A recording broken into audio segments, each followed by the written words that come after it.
Deer students, welcome to Chemosphere by Moumita. তোমরা already একটা খবর সবাই জেনে গেছো যে EMRS 25 এর নোটিফিকেশান আউট হয়ে গেছে।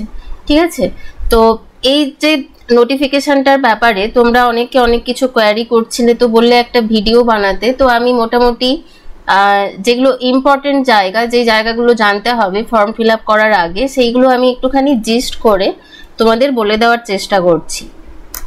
ঠিক আছে, দেখো প্রথমেই আমি যেটা দেখিয়ে দেব সেটা হচ্ছে EMRS 2025 এর নোটিফিকেশান, যে ব্রোচিওরটা। ঠিক আছে, এখানে দেখো ইনফরমেশন যে বুলেটিন আছে, এখানে সমস্ত গাইডলাইন্স দেওয়া আছে। তোমরা কন্টেন্টে গেলে যেই টপিকগুলো জানতে চাও, যেমন তোমার এলিজিবিলিটি ক্রাইটেরিয়া, যেটা অনেকের কোয়েশ্চেন যে কি কোয়ালিফিকেশন বা কি এলিজিবিলিটি থাকতে হবে, এজ রিল্যাক্সেশন কিছু আছে কিনা, বা কত এজ পর্যন্ত দিতে পারবে, এই সমস্ত কিছু উত্তর তোমরা কিন্তু এই বুলেটিন থেকেই পেয়ে যাবে। ঠিক আছে, তো এই জায়গাগুলো তোমরা পুরোটা গো থ্রু করবে, একদম পুরো বুলেটিনটা ভালো করে গো থ্রু করবে। এবার এখানে যেগুলো মেজর যে জায়গাগুলো ফর্ম ফিল আপের আগে তোমাদের জানতে হবে, সেগুলো আমি একটু বলে দিচ্ছি। অনলাইন সাবমিশন স্টার্ট হয়ে গেছে, যেটা হবে 23 অক্টোবর পর্যন্ত। ওকে, 23 অক্টোবর পর্যন্ত হবে। আর definitely mode of payment online, UPI, net banking, credit card, যার যা আছে তাই দিয়ে করবে। তো 23 তারিখ ক্রস করা যাবে না, বা 23 তারিখ পর্যন্ত ওয়েট করা যাবে না। যারা চাইছো তারা অবশ্যই অনেক আগেই করে নেবে, কারণ এমনি সার্ভারে একটা প্রবলেম চলছে। তোমরা যেটা তোমার nesttribal.gov.in যেই তোমার ওয়েবসাইটটা আছে, ওখানে গেলে কিন্তু নোটিফিকেশান, সিলেবাস, এভরিথিং ওখানে পেয়ে যাবে। তো চলো, প্রথমেই যেটা বলার, যে এখানে EMRS এ টোটাল 7,000 নিয়ারলি 7,500 ভ্যাকেন্সি এসেছে। ঠিক আছে, 7,500 ভ্যাকেন্সি এসেছে। তো এর মধ্যে টিচিং পোস্ট হচ্ছে 5,500, বাকিগুলো হচ্ছে নন টিচিং পোস্ট।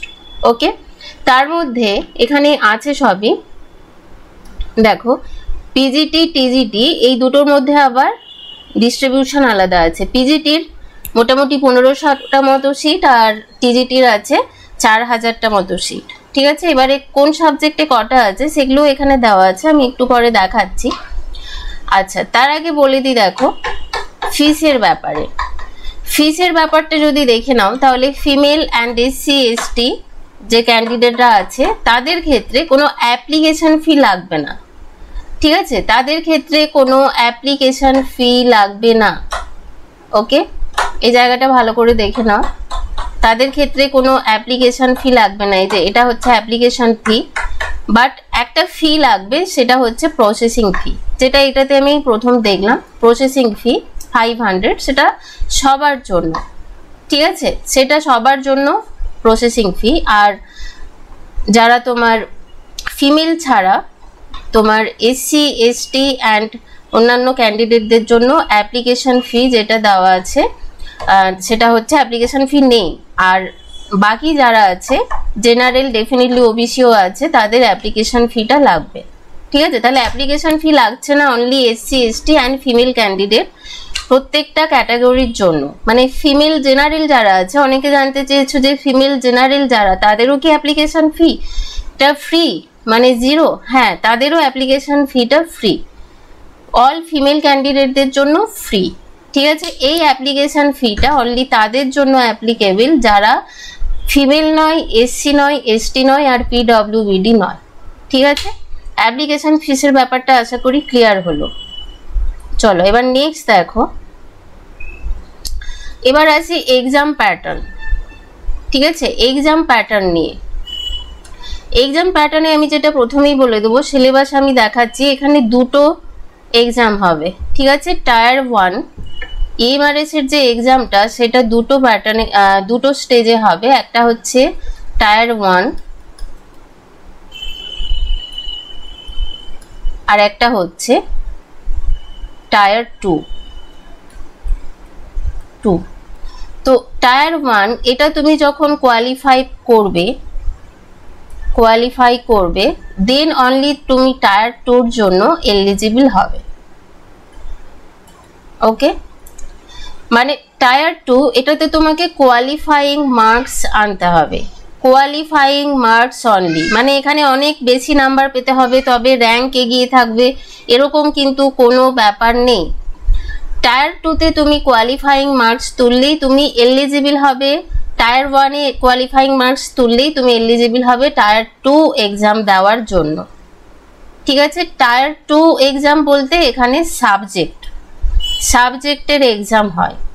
ঠিক আছে, এর ডিটেল সিলেবাস এখানে সব কিছুই দেওয়া আছে ওয়েবসাইটে, সেগুলো দেখতে হবে বা নেক্সট কোনো ভিডিওতে আমি সিলেবাস নিয়ে আবার আলোচনা করব।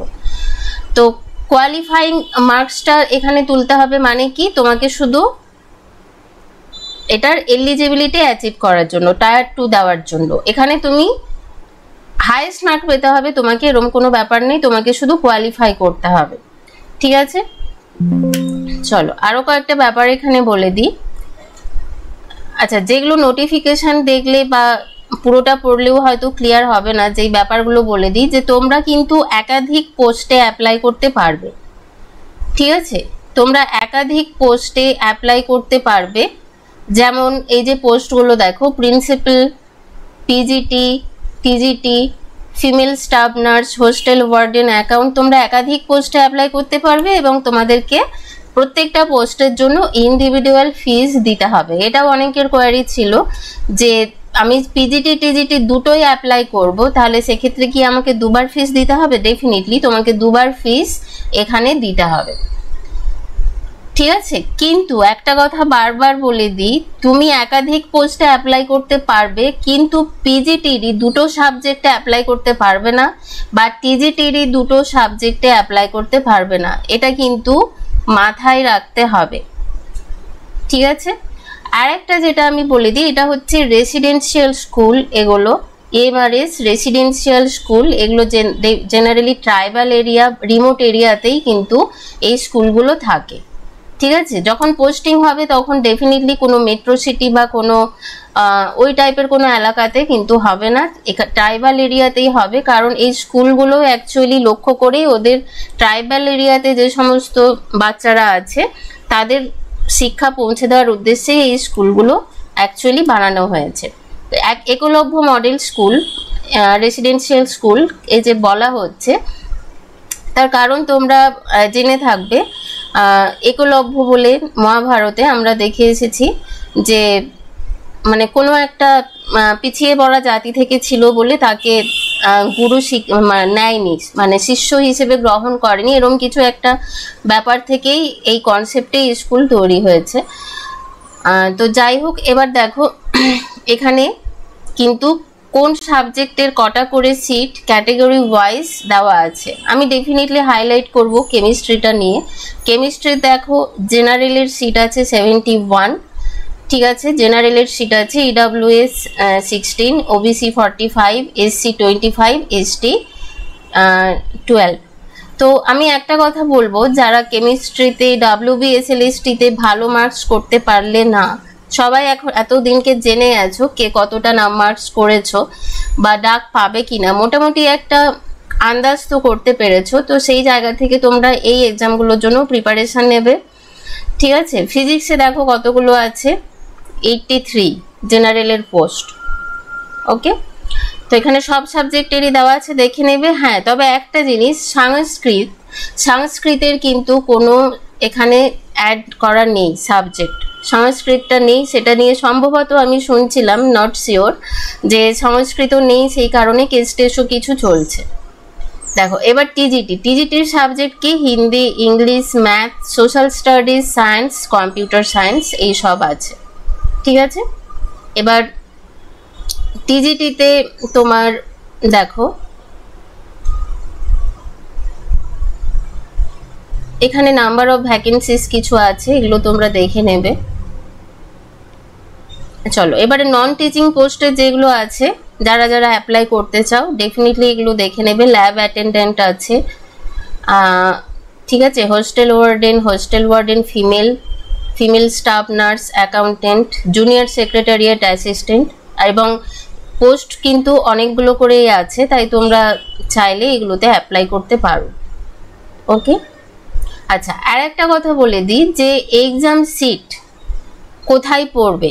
এক্সাম সিট কিন্তু এখানে ওইভাবে বাড়ির কাছে বা তোমরা চুজ করলে যেখানে সেখানেই দেবে সেরকম নয়, অল ওভার ইন্ডিয়াতে এক্সাম সিট দিতে পারে। প্রিন্সিপালের এক্সামটা সম্ভবত যেটা আমার মনে হলো সেটা দিল্লিতেই পড়বে শুধুমাত্র, ঠিক আছে। বাকি অন্যান্য পিজিটি টিজিটির এটা কিন্তু ইন্ডিয়াতে যেখানে হোক এই তোমার এক্সাম সিট পড়তে পারে।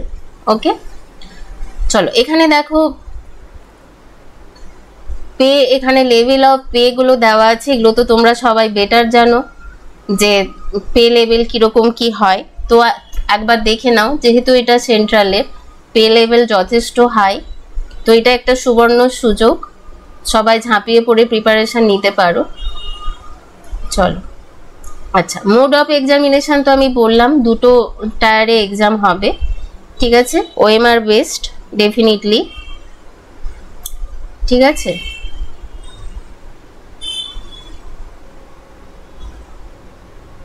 চলো এবারে যেটার জন্য আমি ওয়েট করছিলাম সেটা হচ্ছে তোমার কিভাবে এক্সামগুলো যে নেওয়া হবে, মার্কস ডিস্ট্রিবিউশন কিরকম আছে বা কি কি আছে।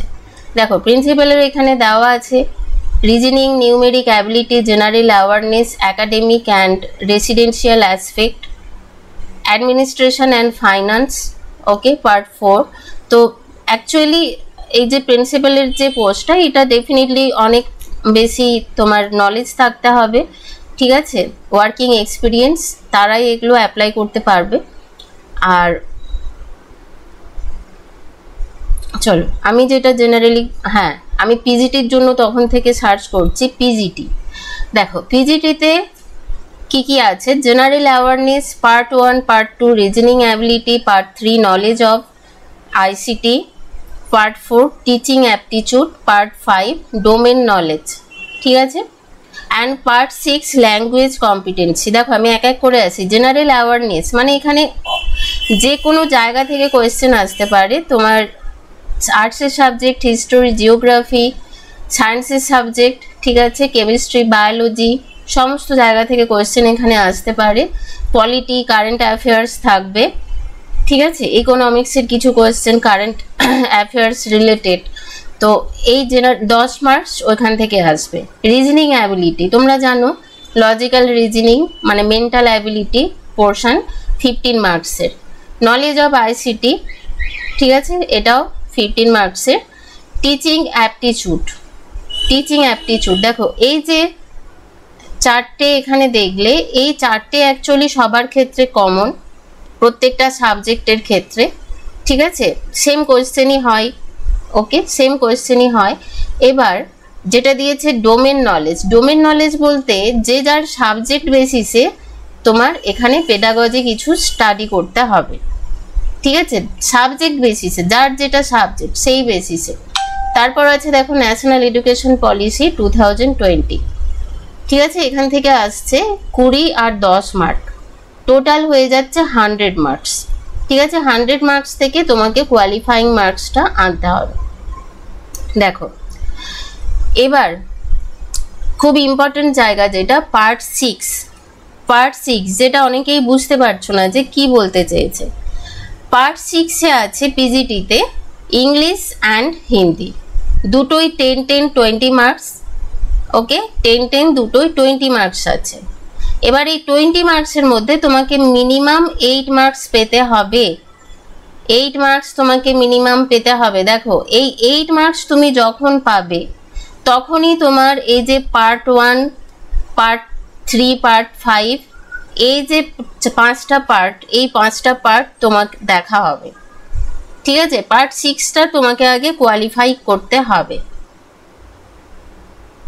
ওকে, এইটা তোমাকে কোয়ালিফাই করতে হবে, তবেই part 1, part 2, part 3, part 4, part 5টা তোমার দেখা হবে, ঠিক আছে। আশা করি বোঝাতে পেরেছি। টিজিটির ক্ষেত্রে এটা একটু আলাদা। টিজিটিতে কি আছে, রিজিওনাল আর একটা ল্যাঙ্গুয়েজ আছে, রিজিওনাল ল্যাঙ্গুয়েজ। দেখো পুরোটা সেম, টিজিটিতে আছে রিজিওনাল ল্যাঙ্গুয়েজ। ওকে, এখানে কি করতে হবে, এখানে 12 পেতে হবে আউট অফ 30, তবেই পার্ট 1, পার্ট 2, পার্ট 3, পার্ট 4 এগুলো দেখা হবে। ঠিক আছে, এখানে পরিষ্কার লিখে দিয়েছে দেখো, part 1 to 5 of the candidate will not be evaluated, মানে evaluation করা হবে না। পার্ট 6 এ যদি কোয়ালিফাইং মার্কস অ্যাটেন্ড করতে ফেল করে, ঠিক আছে, যদি না পারে তাহলে দেখা হবে না, যেটা পিজিটিতেও সেম জিনিস লেখা আছে। ঠিক আছে, part 1 to 5 of the candidate will not be evaluated if he fails to attend qualifying marks in part 6. ওকে, এই জায়গাটা নিয়ে প্রচুর কোয়ারি এসেছে, তো আমি এগুলো ক্লিয়ার করে দিলাম। দেখো এবারে টায়ার 2, এখানে কিরকম থাকবে কোয়েশ্চেন দেখো, অবজেক্টিভ কোয়েশ্চেন থাকবে 40, ঠিক আছে, অবজেক্টিভ কোয়েশ্চেন থাকবে 40 আর ডেসক্রিপটিভ কোয়েশ্চেন থাকবে 50। এই ডেসক্রিপটিভ কোয়েশ্চেনের মার্কস 4 নাম্বার করে, টোটাল হচ্ছে 60, আর অবজেক্টিভ বলতে এমসিকিউ কোয়েশ্চেন 40 মার্কসের। ঠিক আছে, টেস্ট টোটাল 3 আওয়ার্সের হবে। তো এখানে অবজেক্টিভ কোয়েশ্চেনের সাথে ডেসক্রিপটিভও থাকছে, সাবজেক্টের কথা বলছি। ঠিক আছে, সাবজেক্টের কথা বলছি, থাকছে টোটাল 55টা কোয়েশ্চেন, তার মধ্যে 40টা অবজেক্টিভ এবং 15টা ডেসক্রিপটিভ। ঠিক আছে, দেখো টায়ার 2 নোট কি দেওয়া আছে, only for candidates who will be shortlisted in the ratio 1:10 against the notified vacancies on the basis of tyre 1 preliminary examination. ঠিক আছে, মানে টায়ার 1 প্রিলিমিনারি এক্সামিনেশনে যারা কোয়ালিফাই করবে, ঠিক আছে, তারাই টায়ার 2 দিতে পারবে। শর্টলিস্টেড করা হবে 1:10 রেশিওতে।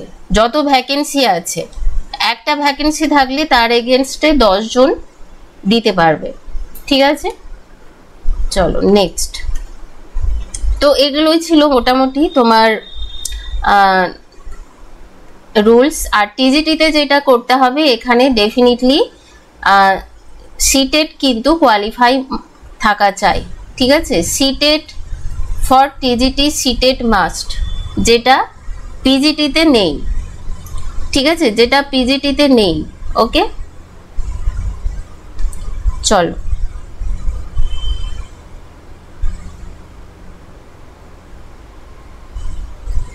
ঠিক আছে, টিজিটি পিজিটি সেমই যাচ্ছে, শুধু ওখানে ওই পার্ট 6 এ নাম্বার ডিস্ট্রিবিউশনটা একটু আলাদা আছে। এরপর আছে হোস্টেল ওয়ার্ডেন, পরপর এগুলো তোমরা দেখে নেবে, যে যেটাতে অ্যাপিয়ার করতে চাও, যে যেগুলো অ্যাপ্লাই করতে চাও। মোটামুটি যে টায়ার 1 এর যে টেস্টটা আছে, সেটাতে ওই পার্ট 4 পর্যন্ত প্রায় প্রত্যেকটাতেই কমন। ঠিক আছে, তারপর থেকে ভ্যারি করছে। ওকে, তারপর থেকে ভ্যারি করছে, তো তোমরা দেখে নেবে। আচ্ছা, আর একটা কথা বলে দিই,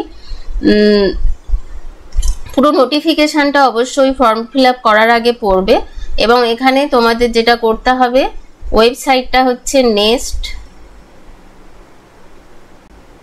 nest.tribal.government.in। ওকে, তো এখানে জেনারেলি যেটা হয়, ফিজিক্স কেমিস্ট্রিটা, অন্যান্য সাবজেক্টও ডেফিনেটলি তাই, পুরোটাই কিন্তু তোমার এনসিইআরটি বুকস বেস করে। ঠিক আছে, ওই সিলেবাস যদি পুরো ভালোভাবে কভার করা যায়, তাহলে কিন্তু খুব ভালোভাবে তোমরা প্রিপারেশান নিয়ে নিতে পারবে। ঠিক আছে, খুব ভালোভাবে তোমরা কিন্তু প্রিপারেশান নিয়ে নিতে পারবে। তো এক্সাম প্যাটার্ন কি হবে আমি সবই বলে দিলাম। এবার এই কেভিএস এমআরএস কে টার্গেট করে আমি এটা একটু দেখিয়ে দিই। আমাদের নতুন কোর্স লঞ্চ হয়েছে, কেমিস্ট্রি ক্যাপসুল। ঠিক আছে, কেভিএস এমআরএস কে টার্গেট করে একদমই এখানে পুরো ডিটেল থিওরি ক্লাস এবং প্রত্যেকটা টপিক ওয়াইজ পিডিএফ নোট পাবে। ক্লাস নোট বাদ দিয়ে তোমরা পিডিএফ নোট পাবে প্রত্যেকটা টপিকের। ঠিক আছে, এবং এমসিকিউ প্র্যাকটিস তো ডেফিনেটলি এখানে হবেই, তার সাথে ডেসক্রিপটিভ কোয়েশ্চেন আনসার প্র্যাকটিসও করানো হবে। উইকলি মক টেস্ট থাকবে এবং ভ্যালিডিটি থাকবে 2 ইয়ার্স।